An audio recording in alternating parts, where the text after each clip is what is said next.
യൂട്യൂബിന് വിട.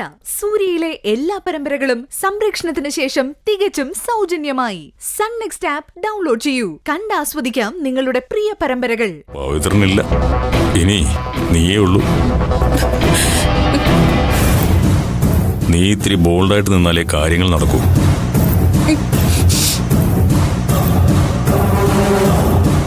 അവരിപ്പോ, അതായത് ഡോക്ടർമാരോ മറ്റോ നിന്നെ വിളിപ്പിക്കും.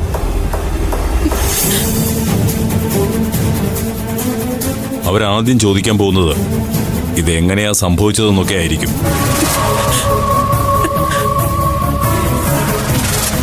അപ്പൊ പറയണം, കറിക്ക് അരിഞ്ഞുകൊണ്ടിരുന്നപ്പോ അറിയാതെ കത്തി കൊണ്ട് കയറിയതാന്ന് പറഞ്ഞാൽ മതി. സംഭവം സൂയിസൈഡ് അറ്റംപ്റ്റ് ആണെന്ന് പുറത്തറിഞ്ഞാലേ പോലീസ് കേസെടുക്കും.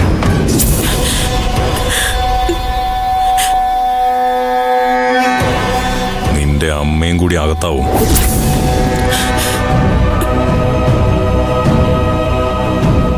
ഓൾറെഡി അച്ഛനുള്ളില്ല, അവളും കൂടി. എന്തോ അങ്കിളെ ഇത്? ഇപ്പോഴാണോ ഇങ്ങനത്തെ കാര്യങ്ങളൊക്കെ സംസാരിക്കുന്നത്? ഏതിയേട്ടൻ പറഞ്ഞതിൽ എന്താ തെറ്റ്? സൂയിസൈഡ് അറ്റംപ്റ്റ് അറിഞ്ഞാ ഇനി ആരായാലും കേസ് എടുക്കും. എന്തായിരുന്നു പെട്ടെന്നൊരു പ്രൊവക്കേഷൻ? അല്ല, അവര് വന്ന് ചോദിക്കും. പോലീസേ, അതിനു മുമ്പ് നീ ഒന്ന് പ്രിപ്പയർ ആയിരിക്കാൻ വേണ്ടി പറഞ്ഞതാ. ദൈവം ഇതൊന്നും മിണ്ടാതിരിക്കോ? എന്റെ അമ്മ, എല്ലാരും കൊണ്ട് എന്റെ അമ്മയെ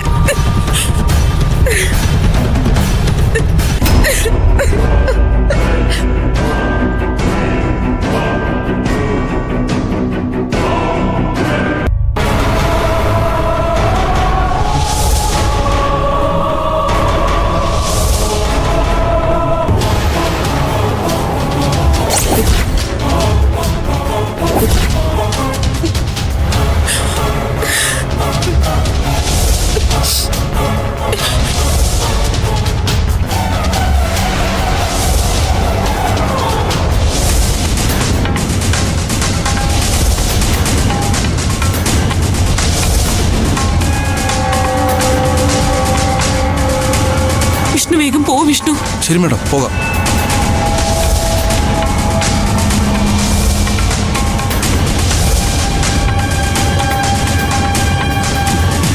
അവന്മാരെ ഞാൻ കൊല്ലും, നോക്കൂ. എന്റെ ചോട്ടൂന് എന്തേലും പറ്റിയാലുണ്ടല്ലോ, ജയിലിൽ കിടക്കേണ്ടത് പവി അങ്കിളല്ല, ആ വെള്ള പിശാചാ. ഒന്ന് മിണ്ടാതിരിക്കും രൂപേഷ് ചേട്ടാ.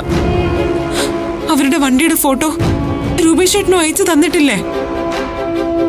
ആ വണ്ടി എവിടെയെങ്കിലും കിടപ്പുണ്ടോന്ന് നോക്ക്.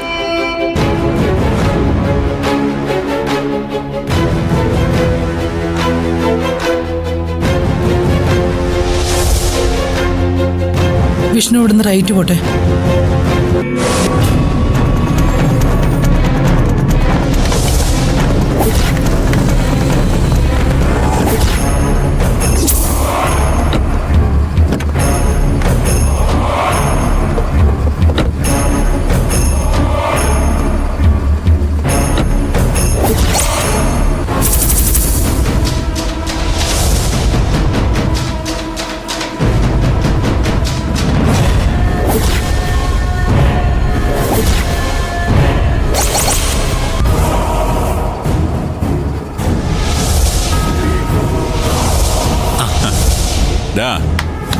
ഒരു ചെറിയ കൊമ്പൻ സ്രാവിനെ ഇങ്ങോട്ട് കൊണ്ടുവന്നല്ലോ. എവിടെ? അകത്തുണ്ട്. വാടാ.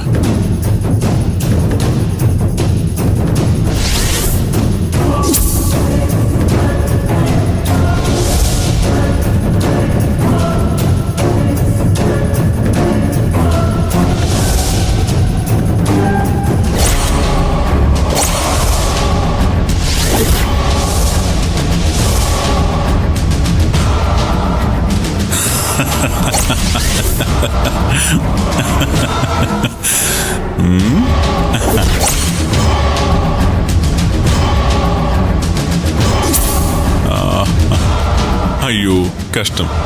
എന്തിനാടാ ഈ ഊമക്കിളിയുടെ വായ അടച്ചു വെച്ചിരിക്കുന്നത്?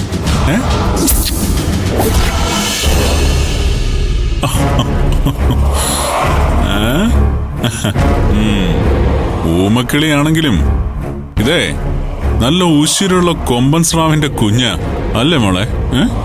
അല്ല, ഊമക്കിളി അടയ്ക്കാനുള്ള കൂട് റെഡിയാണോ? കൂടൊക്കെ എപ്പോഴേ റെഡി. എന്നാ കൂടിങ് എടുത്തുണ്ടോ? ചെല്ലേ. ആ പിടയ്ക്കാതെ മോളെ, അടങ്ങിക്കിടക്കടി.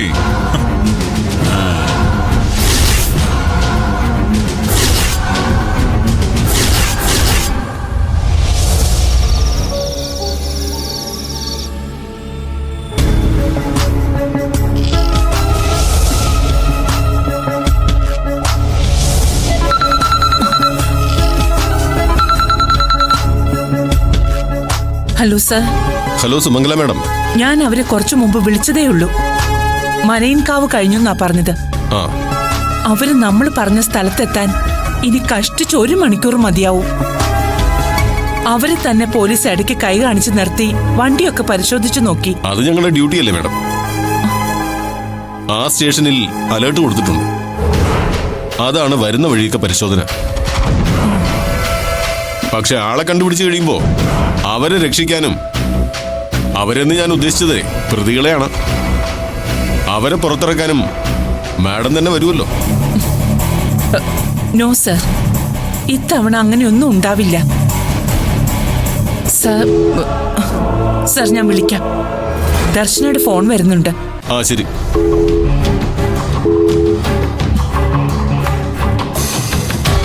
ആ പറമോളെ, നിങ്ങൾ എത്താറായോ?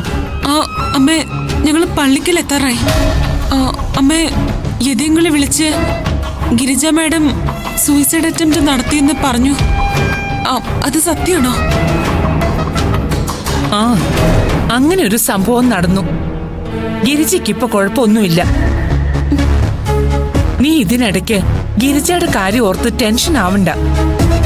എത്രയും പെട്ടെന്ന് അഞ്ചുമോളെ കണ്ടുപിടിക്കാൻ നോക്ക്. അഞ്ചുമോൾക്കൊന്നും സംഭവിക്കില്ല. വിനുപോത്തൻ സാർ ഇപ്പൊ വിളിച്ചതേ ഉള്ളൂ. എന്ത് വിവരം കിട്ടിയാലും അപ്പൊ തന്നെ വിളിക്കണേ. ശരി അമ്മേ. ശരി.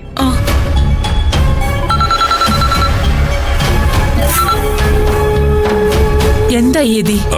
ഗിരിജയ്ക്ക് കുഴപ്പമൊന്നുമില്ല. അവളെ മുറി കൊണ്ടുവന്നു. ഇവിടെ വന്ന് കുറച്ചു കഴിഞ്ഞപ്പോ ബോധവും വന്നു. കുറച്ച് ബ്ലഡ് പോയിന്നേ ഉള്ളൂ. അന്ന് ഏട്ടത്തേക്ക് ബ്ലഡ് കൊടുക്കാൻ പവിത്രൻ റെഡിയായപ്പോ കൊടുക്കരുതെന്ന് പറഞ്ഞ് തടഞ്ഞവളായി ഇവള്. അവൾക്ക് ബ്ലഡ് കൊടുക്കാൻ ശ്രേയയ്ക്ക് പറ്റിയില്ല. അതാ ഈ വിധിയുടെ വിളയാട്ടം എന്ന് പറയുന്നത്. അതെന്താ, അവള് മനഃപൂർവ്വം കൊടുക്കാതിരുന്നതാണോ? അതൊന്നും എനിക്കറിയില്ല. ഈ പെണ്ണുങ്ങളുടെ ബയോളജിക്കൽ പ്രോബ്ലം ഒന്നോ മറ്റോ ആണെന്ന് പറയുന്നത് കേട്ടു. അപ്പൊ വിധിയുടെ വിളയാട്ടം തന്നെ. ഏതായാലും ഏട്ടത്തി അത്ര ധൃതി പിടിച്ചൊന്നും ഇങ്ങോട്ട് വരേണ്ട ആവശ്യമില്ല. അത് പറയാനാ വിളിച്ചത്. ഏട്ടത്തി കിടന്നുറങ്ങിക്കോ. എന്തെങ്കിലും ആവശ്യമുണ്ടെങ്കിൽ ഞാൻ വിളിച്ചോളാം. ശരി.